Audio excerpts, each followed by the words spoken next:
All right, I'm back. This is I just gotta say where, keep my thought running. You know, when people get sick or people die and people always saying to you, oh, you can call me, I'm right there.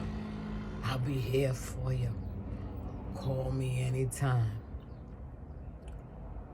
It may be, ain't until 3 years later, after the person died, that you may need to call or talk to somebody and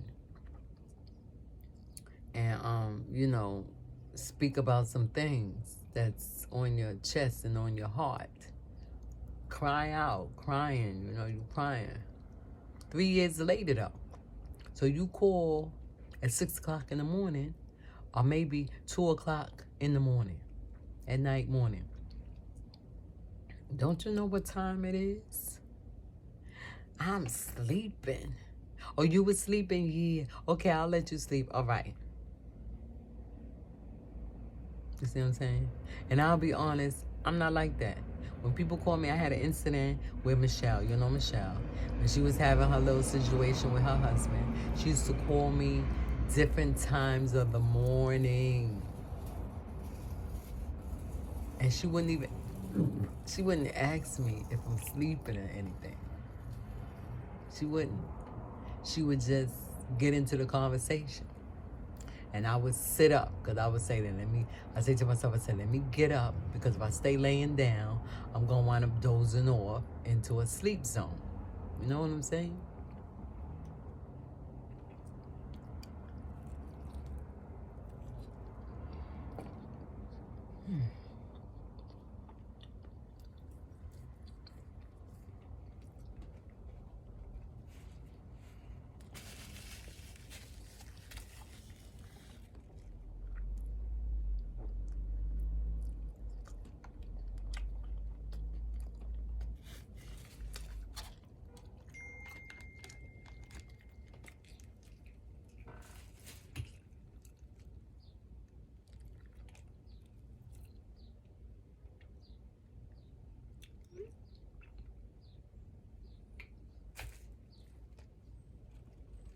That's probably what he was doing at the time when he would drink.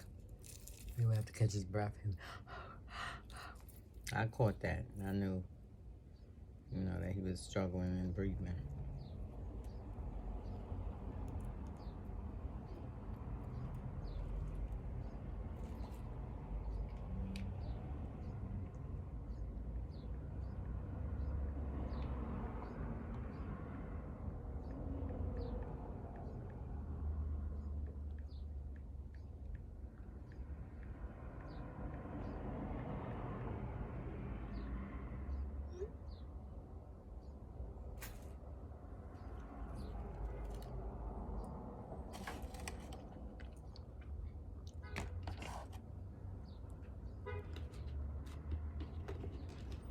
Well, that's all.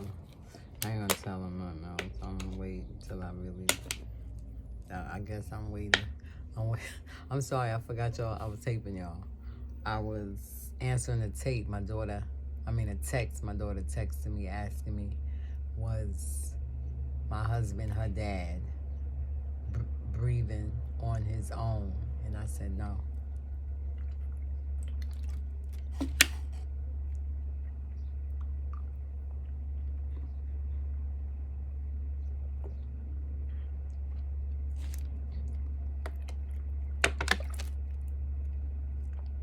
And I know that he was having issues with that because he would drink his orange juice and he would drink it real fast and he would have to stop and he would try and catch his breath. And then sometimes he would just like do something. He wouldn't move a lot. That's why he created sores on him. And now they want to check and make sure it was infected. One of the sores was infected, but they checking now to make sure that the infection is not in him. And if it is in him, they need to know what type of infection it is so they'll know what type of antibiotic to give him. But I just want to say this, and y'all can take it any way y'all want. Y'all can say I'm being cruel. Y'all can say I'm not being nice or whatever the case may be. I don't care. But I have to get this out. And this is actually my YouTube channel. And I guess I can say I'm saying it to you, but I don't have no one to talk to at the moment. You know, the young lady I thought I'd be able to talk to, I can't get a hold to her. Y'all know Michelle. I can't talk to them. Yeah, I have my children, but you know, it's kind of hard to tell them the real feelings of how I feel, because I don't want them to have any negative feelings about their dad or stepdad, and I don't want them to think nothing. I don't want a pity party on my side. I don't want no situation. But they've been here. They've been with him. Danielle is not his daughter, but once he came over here in 2012, well, let me put it like this. I gotta throw this in there. I gave birth to Danielle 1992. She died inside my stomach due to the fact that I always had bowel movement problems. Never knew what was going on. Never went to the doctor for it. Never checked nothing. It's under the BBS, bowel something syndrome, right? And a few years ago, I was sitting on the toilet and something came to me. Now, I don't want to say the Lord revealed it to me, but I can throw that in there a little bit, but I don't want it to be put on the Lord if he didn't say it. But it was an eye-opener. It kind of like had me going, what? Okay, so what was given to me was that the reason why I was having so much issues with my bowel movement is because I was molested at a very young age for a very long period, for long periods of time. And it was intercourse. My dad was having intercourse with me at a very young age. And it continued up all the way till I was married. I don't know whether I was pregnant. I had to be pregnant.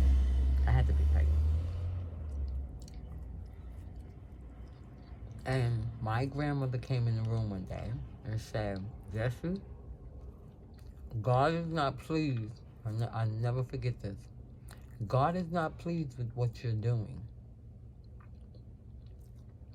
What you're doing, God is not pleased. So because he had me in the bed. I'm dead up serious.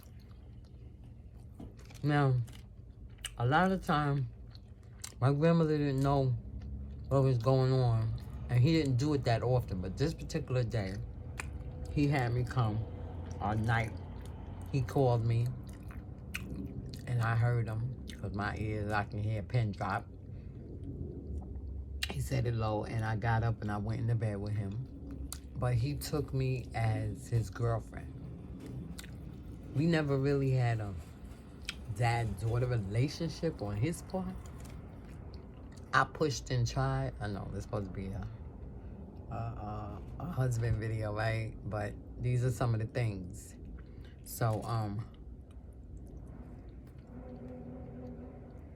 now I gotta put this in for a little bit so you can see, so I can go up into my husband. So my grandmother came in, told my father that God wasn't pleased with what he was doing, because that's your daughter. And she said, Sharon, I think she said God gonna get you or something like that. Sharon, get up and go in the bed. And after that, that's when it stopped. I don't think I was I don't think I was. I think I was a teenager. I don't think I was married at the time. I'm trying to think. I think he. Oh, I forgot I left my. I forgot I left my little cake out here. I don't think I. Mm-mm.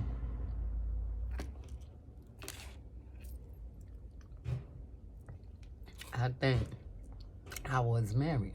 Mm-mm. When my grandmother said that, I couldn't have been married because she left out of her bed and gave me and my husband her bedroom. Once we got married, we came back from the church of getting married. She came out, but I'm not gonna, and she gave us her back. So no, I wasn't married, but I was a teenager. I was a big teenager. I had to be about 20. No, this had to be before I got. That's what I'm saying. I must have married, but this had to be before because I got married when I was 19. So this had to be during that time. So after that, well, my father used to penetrate me. I had an uncle. He didn't penetrate me, but he abused me. So my whole point, this is gonna focus on my dad. His penetration in me, I feel that it kind of like messed up my system, messed up my inner organs. Where it's supposed to grow this way is growing that way. It didn't develop. Or should I say it did develop?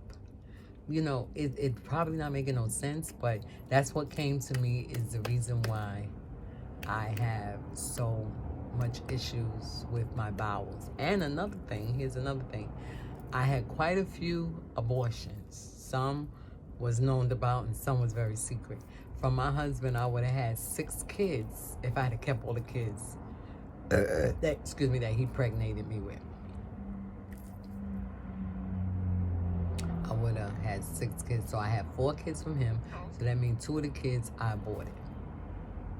And this was in my early 20s. So now I want to forward wind to let you see how abortions do mess up the inside. Because when you have an abortion, it takes tissues out of you. And you got to sign the paper, giving them permission to do such, and knowing that you're losing part of your intestines, part of your womb. You see what I'm saying? You're losing these things because when they use that vacuum and suck it out, you feel that I felt it all the way up in here, So it's crazy. So that also played. So I can't put all the blame on my dad, but that also played the part because now I probably don't have all my intestines so that my feces can go down correctly and come out. You see what I'm saying? So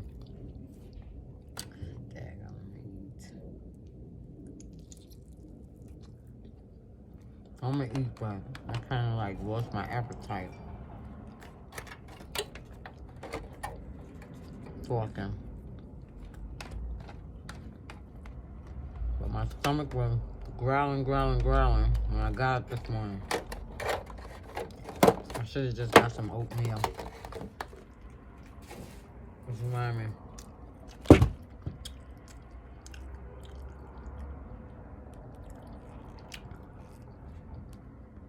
As I'm eating, it's that good.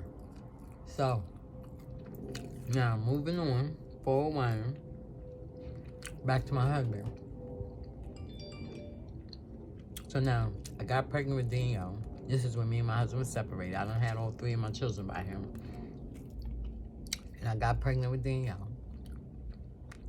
And I did not go to the bathroom as often as I should.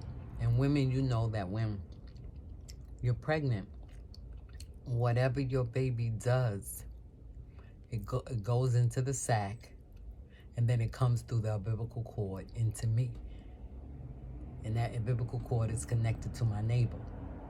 So therefore, whatever is in that sac, if he doodle, if he pee, if he throw up, whatever it is, it goes through the umbilical cord, comes through my stomach, and goes into my intestines. And then it has to come out. So now the thing is that I was not, how can I say, I wasn't using the bathroom often, and it backed up. Now, from a child, I always had issues using the bathroom. I used to be constipated for 3 and 4 days. And I never would tell my grandmother neither. Now that I'm thinking about it, I never told mommy. I would struggle with that on my own. And I would be in that bathroom and it'd be coming in. Y'all know how it is if you ever experience constipation and it be hurting and you just let it go back up. And you know, each time it goes up, it gets bigger and bigger. So I kind of like experienced that during my pregnancy.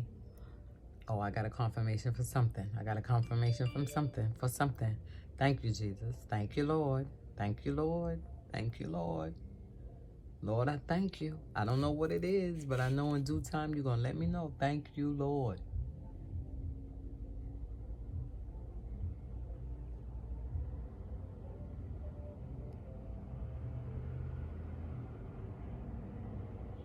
This is close. My daughter is one type of pain. Being sick in the hospital.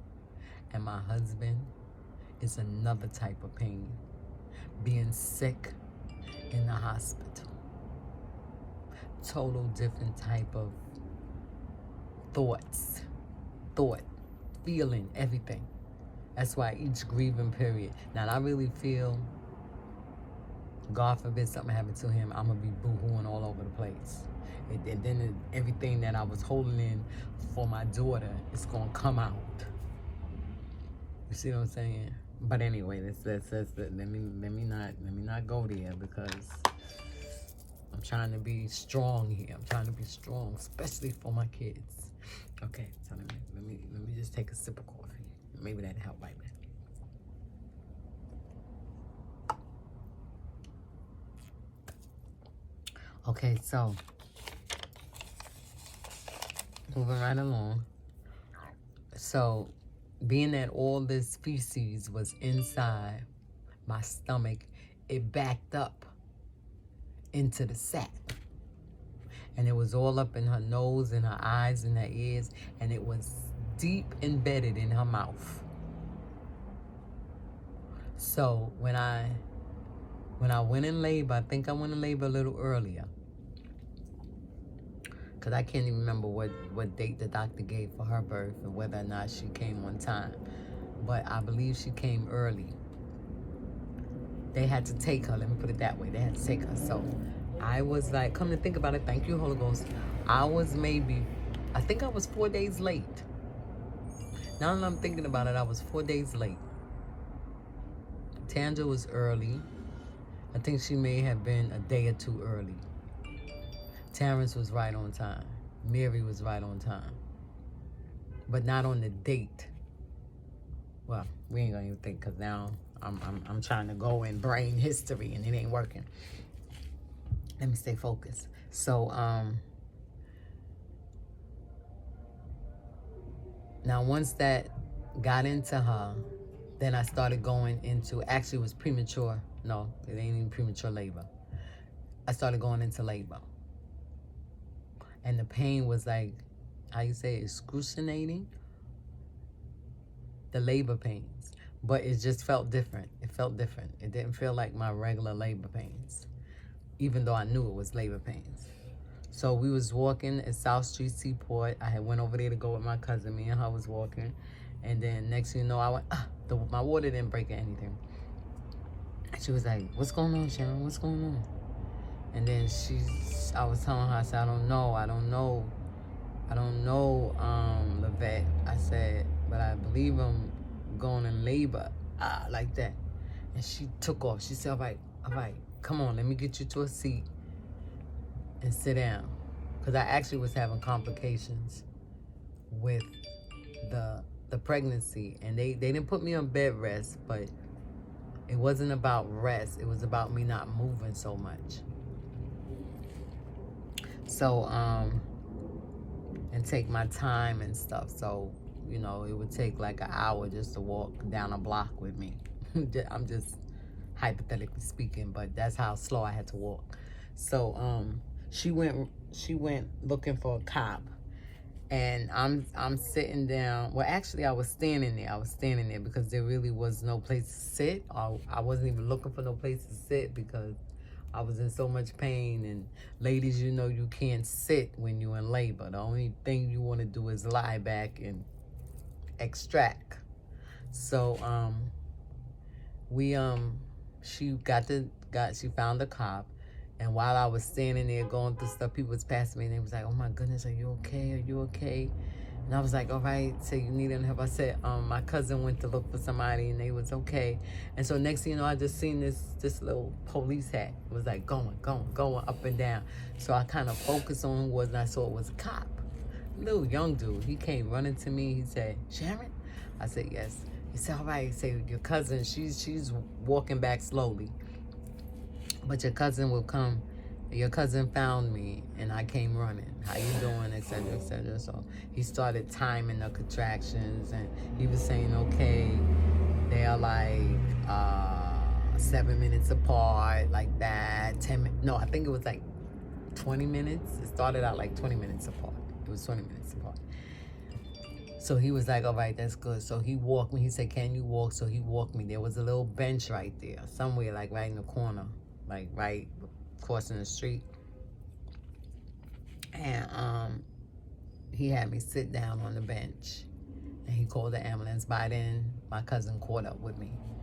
So they took me in the hospital.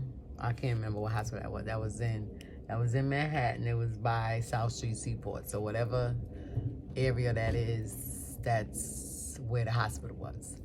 And they took me into the hospital, and right. They took me in the hospital, and they checked me and all that, and they said, "Okay, you still gotta wait." I'm not gonna even say. Okay, so it was 20 minutes apart, but then it kind of like Tandra kind of like relaxed, so she stopped trying to come out, right? Well, I'm gonna use the term trying to come out. So they came to me, the doctor checked me, they put the monitor on me and everything, and they heard her heartbeat, they heard mine. They were saying, "Your heartbeat is going kind of fast too." They started telling me about my pressure. They say your pressure's kind of high and stuff like that. So they kept me in the hospital maybe for a few hours to bring it down and stuff like that. And they said, "Okay, Miss Jordan, you are safe to travel, but I would suggest you to go straight to the hospital. If you get any pains along the way, ask your cousin, come out of the train station or whatever," because she was like, "Y'all don't have no car, no transportation." I was like, "No." They said, "All right, I wish you didn't have to take a train, but just be careful. If it come down that you are actually," so that was premature labor, so I was right. "If it comes down to you're actually in labor, then you get off the bus or you instruct the bus driver." So we did what we did. We made it to the hospital, which was Roosevelt Hospital. I think it was in Long Island City. But it was the hospital. It had just opened up, and it was connected with HIP, because back in the days, HIP was a bomb. It was a bomb. It was just getting connected with Medicaid, so you was stepping into that realm of Blue Cross Blue Shield type of coverage. You got the best doctors, the best hospitals. You got these things that you wouldn't normally get if you was on welfare. So they had just, actually, they wasn't even finished the hospital. They was building it up. It looked like a mansion with marble floors and all this other stuff, right? So I made it to the hospital, and once I got there, they was monitoring me and everything, and that's when they came. I felt Danielle move, and she made like a big move while the doctor was there checking the monitor of her moving.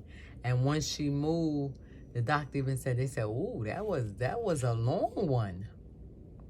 That lasted for about, I don't want to say 15 minutes. But she said that I'm going to throw in there 10. But she said that lasted quite a long time. And that is your longest contraction.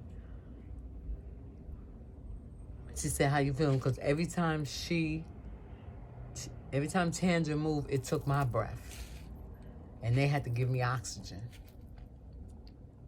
Yeah, when she would get to moving, I'll be like, like that. And they was like, Miss Jordan, are you okay? They said, we're going to wait. I couldn't even talk. I was like, they said, all right, we're gonna let that pass. So they let that pass. And once I went, it was like, we noticing that you having some issues breathing, right? I said, yeah, that was a big one. They said, yeah, that was a big one. So they put the oxygen on me. And it like took a whole lot out of me. I was getting very tired and stuff. I'm just thinking of how good God is and how he, brought me through those tragic moments. Okay, but anyway.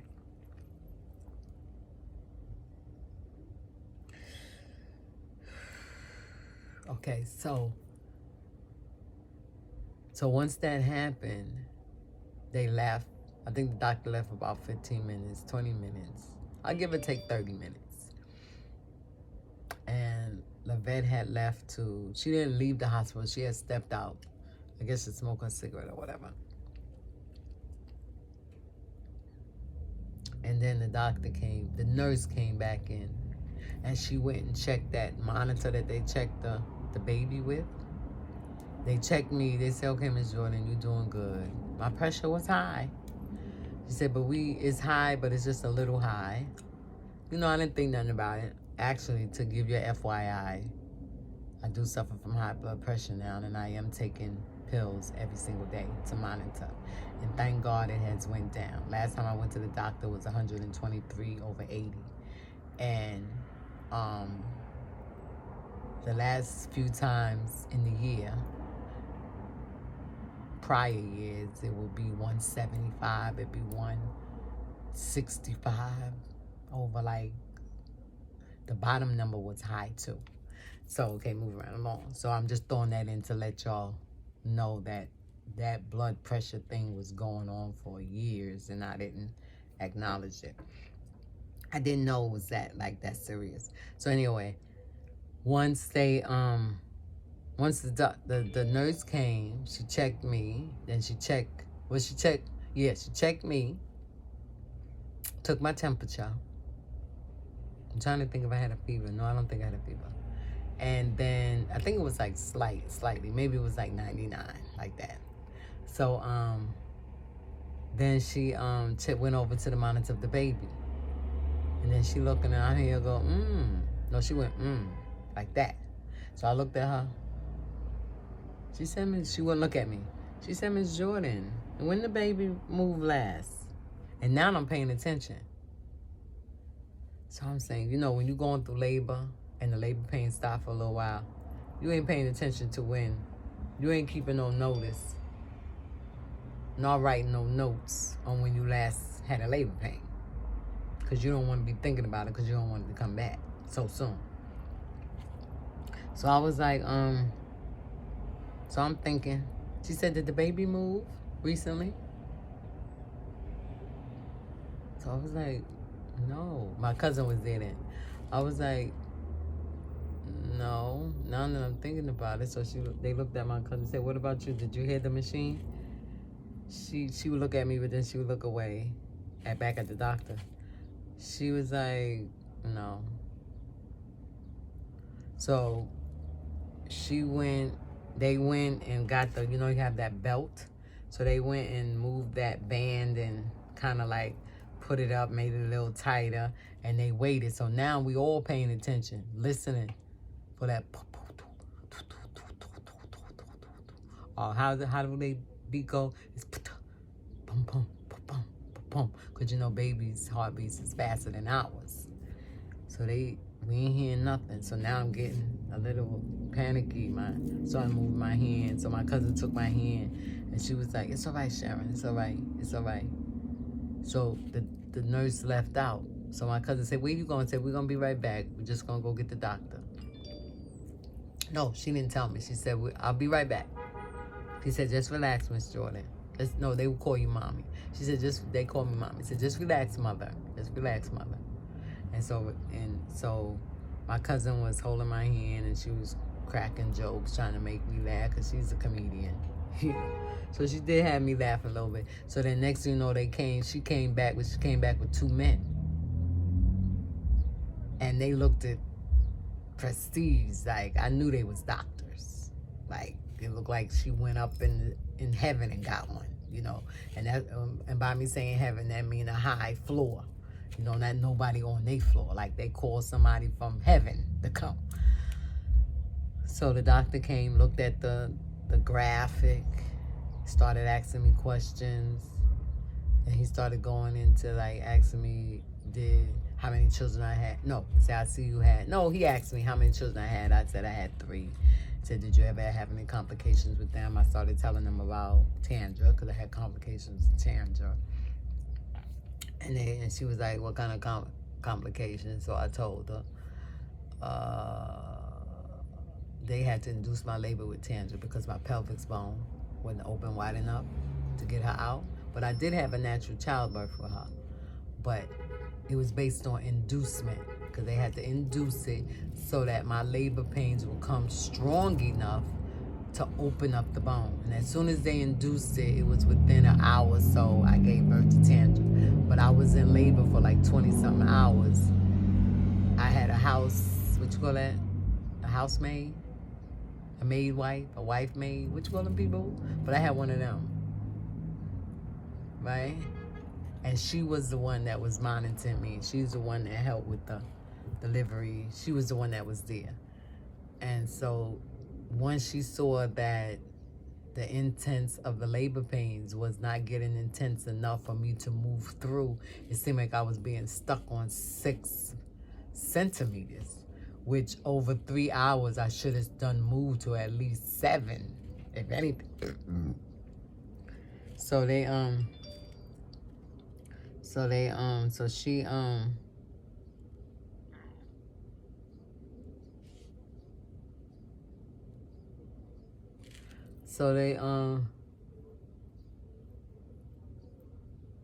come to find out, the doctor, they went and got another doctor, and this is the Indian doctor.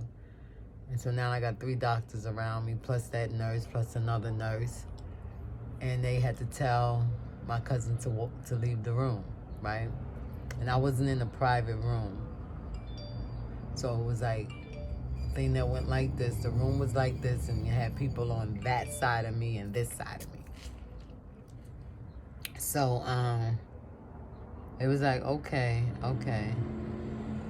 So then they started asking me, did the baby start moving anymore? Did I feel the baby? And I was like, no. So, I was really panicking because this is like 30 minutes after they first asked me.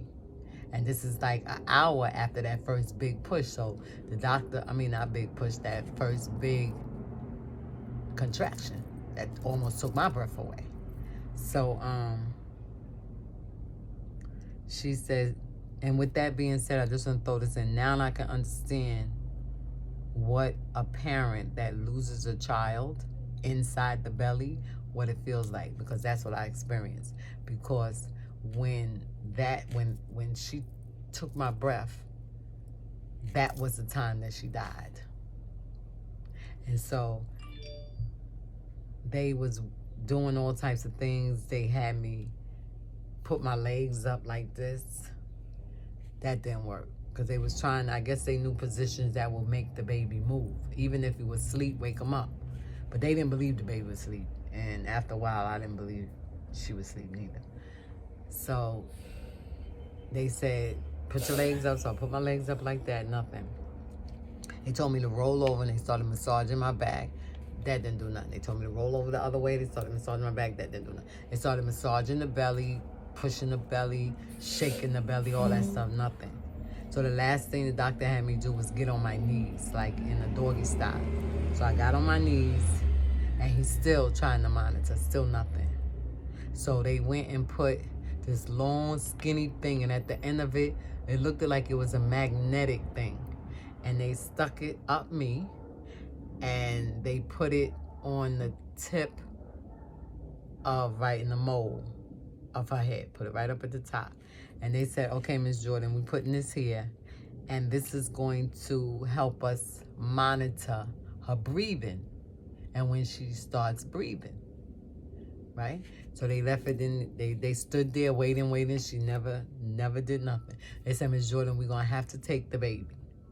We're going to have to take the baby because something is going on, and she been in there already for a while, and we got to make sure what was happening, let me throw this in there, I'm remembering. What was happening is that she was doing a little bit of movement, but not the amount of movement that she should have been doing getting prepared to come out. Because babies move like crazy when you start going through labor.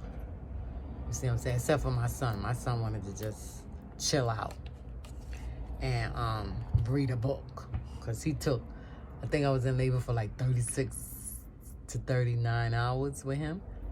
And you know, that's not really true labor, but that's the laboring, the process. He was my first child, so that was the preparation of the body. So she wasn't doing nothing. So as they rolling me, said, we're gonna take you to the what is it? The delivery room? DR. We're gonna take him to the DR. They called it something else. But anyway, they said we're gonna take you, I'm gonna use DR. So, and we'll have to take the baby. Cause they was trying to get me they wanted me to have the baby natural, right? So I wouldn't have to have a C-section. Because they asked me, I never thought about C-section, it never came up in none of my visits. But they asked me then, they say, have you ever had a C-section? I said, no, all my children was natural childbirth. They said, well, if push comes to shove, do you consent to have it? I said, yes, if that's what needs to be done to save my baby's life, just do what you got to do. They said, all right. So sure enough, that's what came down. They started rolling me. They said, Ms. Jordan, we have to take the baby.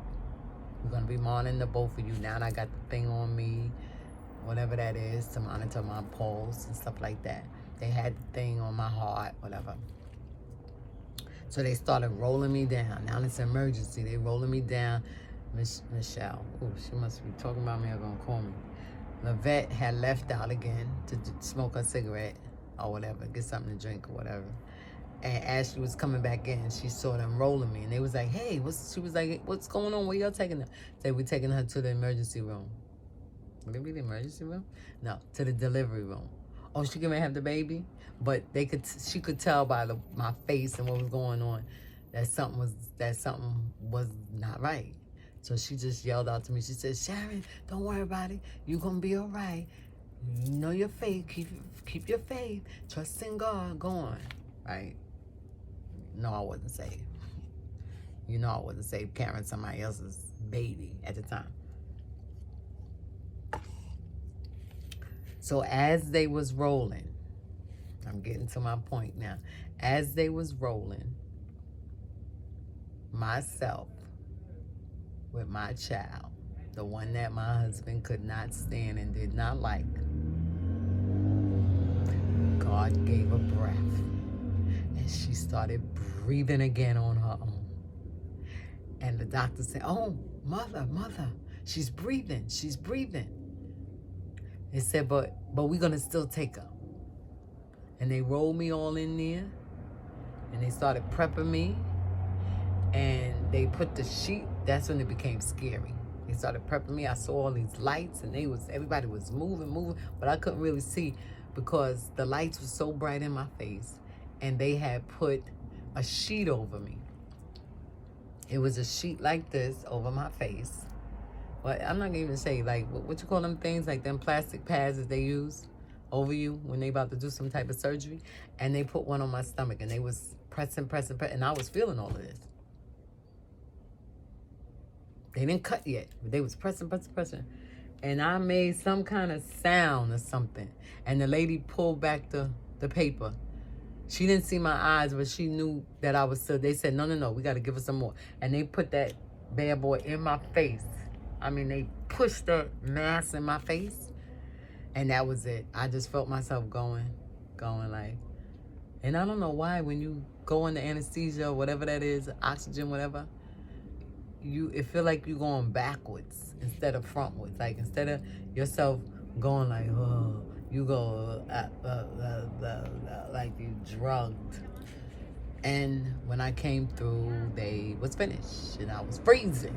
But anyway, now let me think. I went through that perspective to say that due to the fact of me not, from a child, not being able to move my bowels, it passed over to my child. And she has trouble now moving her bowels as well. Her daughter, my grandchild, has much issues. So now I'm trying to get back in that realm to see what exactly I was trying to say with that, to bring it back to my husband. So now once that taking place where I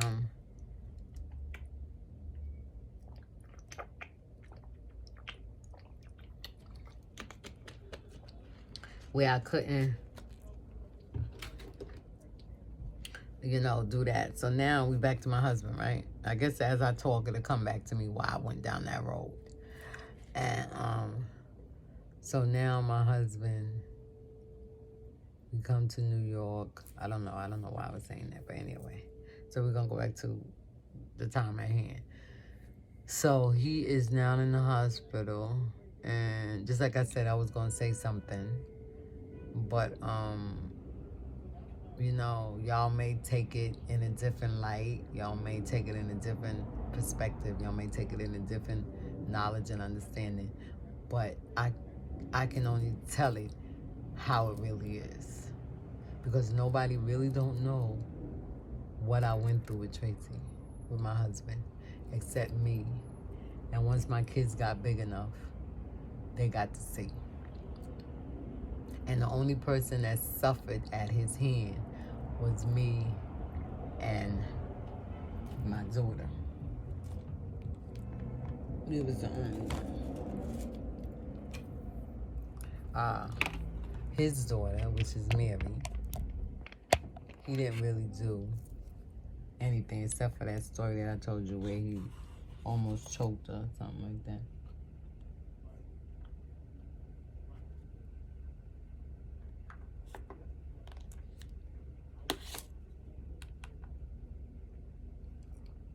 So,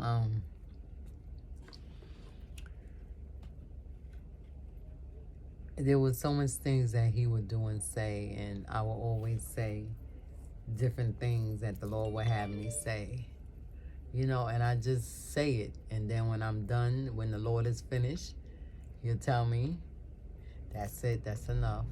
I'm going back in the room. And I'll be like, all right, I'm done. That's all the Lord want me to say. And then I'll go back maybe a few months later and talk with him.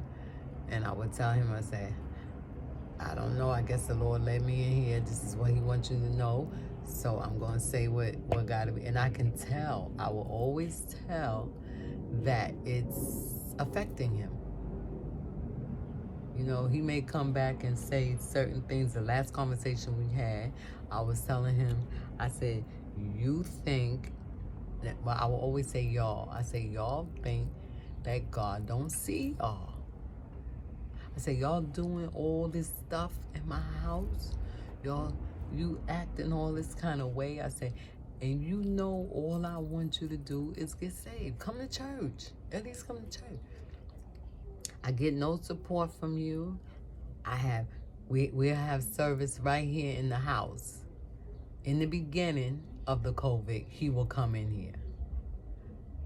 And he will listen to the service. I think one time he was here when I preached. And he left out.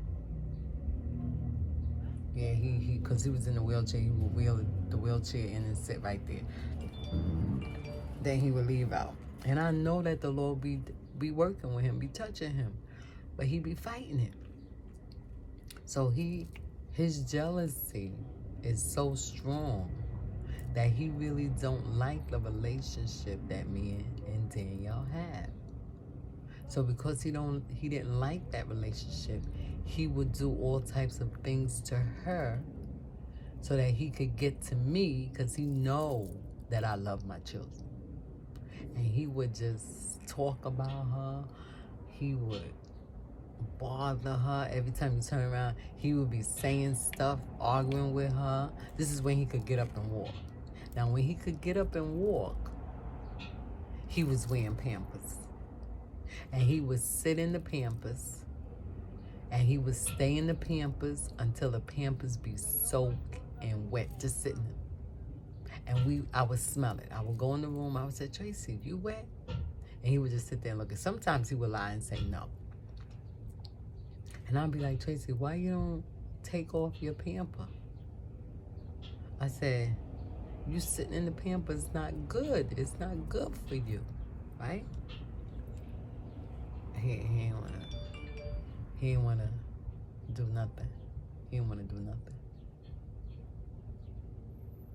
Now, as he got to the point where he couldn't walk at all, get up, he had to be confined to the wheelchair. Once I found that out, then I would come in and I would change his pamper, right? Now, I'm gonna tell you something. I would change his pamper. I would get the the water, and they had these things that you can buy from the medical website that was something that you wash somebody from the bedside, like if they confined to the bed. So I bought like a case of those, and I'm washing him down and everything. I couldn't get to the back of him where he could stand up because he was getting so that he couldn't stand up. I mean, so I was seeing. So we was thinking, okay? So I would get his home attendant, which is his daughter. I would get them to not pick him up, but help him up, walk him to the bathroom, get him in the tub, and I would wash him in the tub. We got a chair, we'd sit him in the chair, and I would do all the washing. Now, mind you, my daughter is the home attendant, but I'm the washer. I would wash him up, whatever need. Then it came down. The first time we did it, they helped me put him in and helped me bring him out. But my husband was very egoish. He had a big ego. So he didn't want no help from no women. And I would tell him, I said, I don't even know why you got married if you can't stand women. You know, he would beat women and chain them up. He would tell me how he would chain them up like a dog and whip them. That's crazy mentality right there.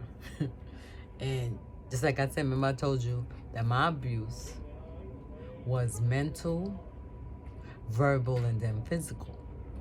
So he tried all of that, not tying me up or nothing. But when he thought he had me fully controlled mentally and verbally through the verbal abusing, then he would try to do physical. He would come at me like he was going to hit me and all that. But I kept myself out of that realm. When things like that, when I would see that he was trying to do something like that, I'll put my finger up like I'm in church and I'll be out the room. Or I would just say, all right, I'm going, because I'm not arguing with you. So as he got on, I think maybe about 3 weeks ago, maybe last month, I'll use last month,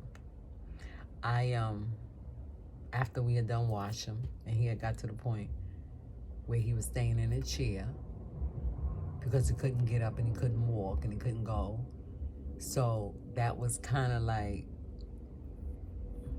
very hard for me to get him, because I did it one time by myself. I rolled him to the bathroom and we had a hard time. It must have took us an hour to get him to that bathroom, to get him up out that chair. And I couldn't even get him to the tub right quick.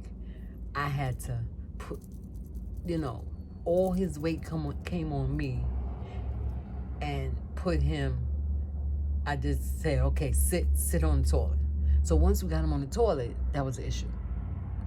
So now, and I was telling the landlord I needed some bars in the front so he can pull forward. There's a pipe radiator in the bathroom right in front of the toilet. So he would lean forward, but it had got so that he couldn't even lean forward that much. But I would take his hand and try to get him on that, and he'd pull himself up. But anyway, I got him in that tub. He sat down. I washed him.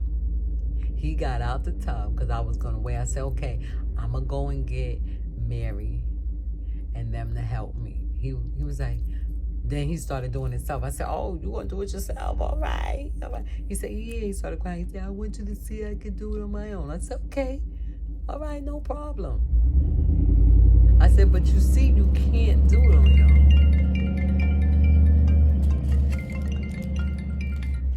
Hey, sis. Sorry about that. I'm running with my